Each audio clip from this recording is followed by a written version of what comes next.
Let's sum up. In this module we showed that functions can be generalized into the notion of callables. We can make callable objects from instances by implementing the special dunder call method. We can then invoke the object as if it were a function. We can use this technique to define functions which maintain state, such as caches between calls.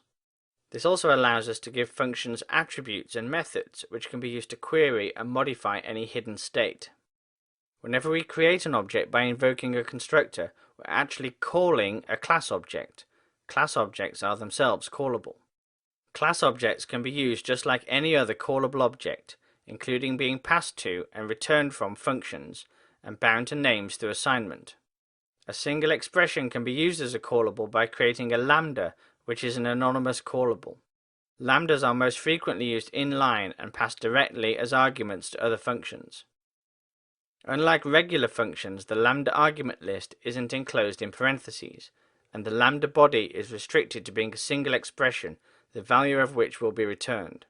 Callable objects can be detected using the built-in callable predicate function. Extended argument syntax allows arbitrary positional arguments to be accepted using the star-arg syntax in the callable definition, which results in arguments being packaged into a tuple.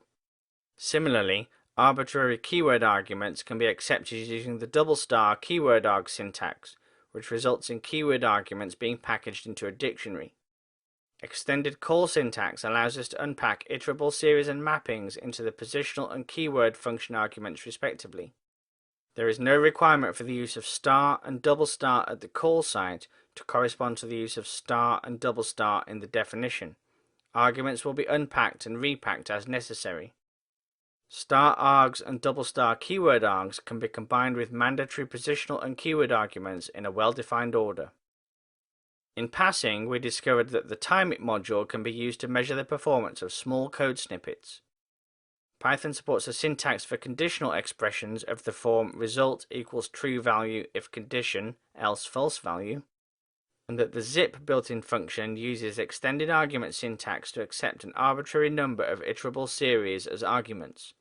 By combining zip with extended call syntax using star to unpack an iterable series of iterable series, we can transpose two-dimensional tables of data, converting rows into columns and vice versa.